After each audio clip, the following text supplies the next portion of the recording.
Good morning, children. Today we are going to see the topic De Moivre's theorem and its applications.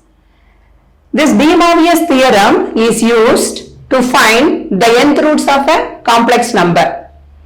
To find the nth roots of a complex number, we are using this De Moivre's theorem. The statement of this theorem is, suppose for any complex number cos theta plus I sin theta, and for any integer n, for any complex number cos theta plus I sin theta, and for any integer n, cos theta plus I sin theta, the whole power n is equal to cos n theta plus I sin n theta. Okay, cos theta plus I sin theta whole power n can be written as n coming inside cos n theta plus I sin n theta. This is De Moivre's theorem. De Moivre's theorem வந்து ஏதேனும் ஒரு கலப்பெண் cos theta plus I sin theta மற்றும் ஏதேனும் ஒரு முழு எண் n இருக்கு cos theta plus I sin theta whole power n equal to cos n theta plus I sin n theta என எழுதலாம். இதனுடைய corollary is, suppose first one கிடைத்தேற்றம் cos theta plus I sin theta whole power minus n is equal to, when you bring minus inside, cos of minus theta is cos theta because cos theta is an even function. Therefore cos n theta, but sin of minus n theta is minus sin n theta, it is an odd function. Therefore minus I sin n theta. Second one is cos theta minus I sin theta the whole power n. Similarly we can write this as cos n theta minus I sin n theta. Third one is cos theta minus I sin theta whole power minus n is equal to cos n theta plus I sin n theta, because minus of minus will become plus. Then fourth one, sin theta plus I cos theta. Okay, we can write De Moivre's theorem can be applied only when cos plus I sin form means we can apply De Moivre's theorem. But here this is in the form sin theta plus I cos theta. Therefore we cannot write the form. We can write this as I into cos theta minus I sin theta. See, you multiply and see I into cos theta, I cos theta, I into I square is minus 1, minus of minus plus sin theta. Therefore sin theta plus I cos theta can be written as I into cos theta minus I sin theta. Next, working rule to find the nth roots of a complex number. ஒரு கலப்பெண்ணில் எண்ணாம் படிமூலங்களை காணும் செயல் விதி. Working rule to find the nth roots of a complex number. First one, the first step, you have to write the given complex number. Write the given complex number in polar form. First you have to write the given complex number in polar form. Second step, you have to add 2k pi to the argument. Okay, கொடுக்கப்பட்ட கலப்பெண்ணை துருவ வடிவத்தில் எழுதணும். polar form துருவ வடிவம். இரண்டாவது, add 2k pi to the argument. வீச்சுடன் 2k pi I கூட்டுக. Third one, apply De Moivre's theorem. Apply De Moivre's theorem. De Moivre's தேற்றத்தை பயன்படுத்துக. Fourth step, put k is equal to 0, 1, 2, etc. up to n minus 1. Okay. Therefore, the working rule to find the nth roots of a complex number is, first step, you have to write the given complex number in polar form. கொடுக்கப்பட்ட கலப்பெண்ணை துருவ வடிவத்தில் எழுதவும். இரண்டாவது step, you have to add 2k pi to the argument. வீச்சுடன் 2k pi ஐ கூட்டவும். Third step, apply De Moivre's theorem. De Moivre's தேற்றத்தை பயன்படுத்தவும். Then fourth step, you have to substitute k is equal to 0, 1 to n minus 1, because n roots are there. We have to start from 0 up to n minus 1, we have to substitute. Cube roots of unity. Next, how to find the cube roots of unity? ஒன்றில் மூன்றாம் படிமூலங்களை காணல். 1 power 1 by 3. Okay, cube roots of unity. ஒன்றின் மூன்றாம் படிமூலங்களை காணல்.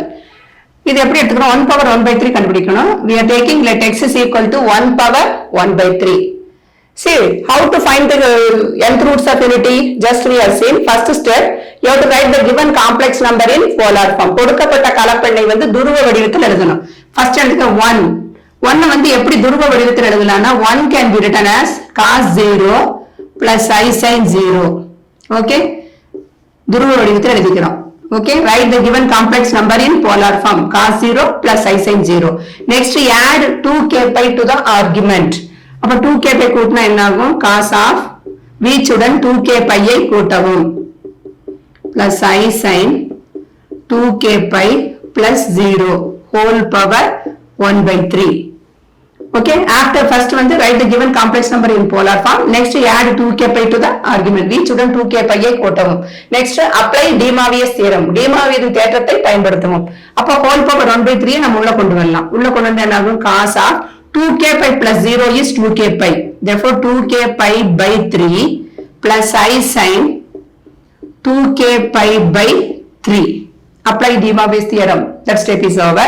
Next you have to substitute the values of the roots. See, 3 roots are here. Therefore you have to substitute k is equal to, starting from 0, you have to write 3 values.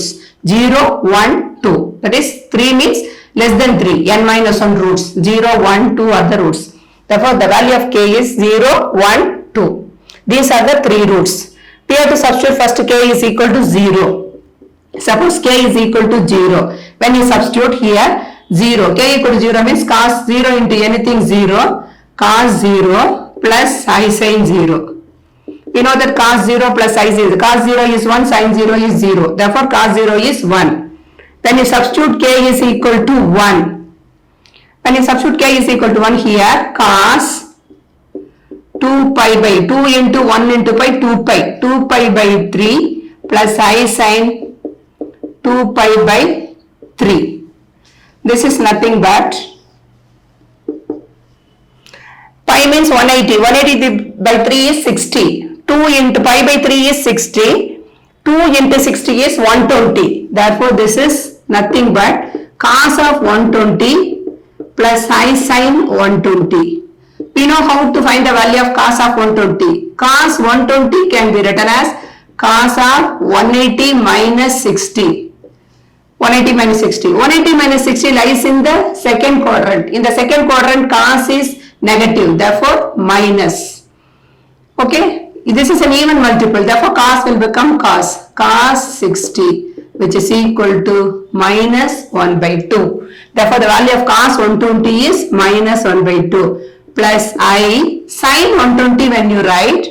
Sin 120, the same method we can write as sin of 180 minus 60. In the second quadrant, sin is always positive. This is an even multiple. Therefore, sin 60. Sin 60 is root 3 by 2. Therefore, I into root 3 by 2. Therefore, minus 1 by 2 plus I root 3 by 2. When you substitute k is equal to 1. Name this as, let us call this root as omega.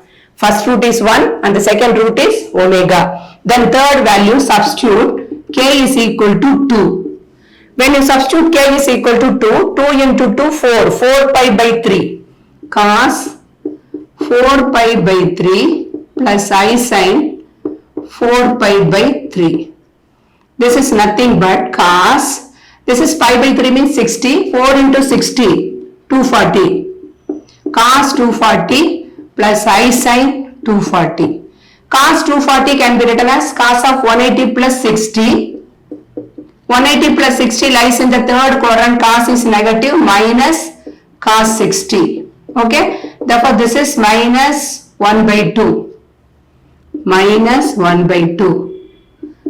Plus. The next one is sin 240. Same way, when you substitute sin of 180 plus 60, in the third quadrant, sin is also negative. Minus sin 60.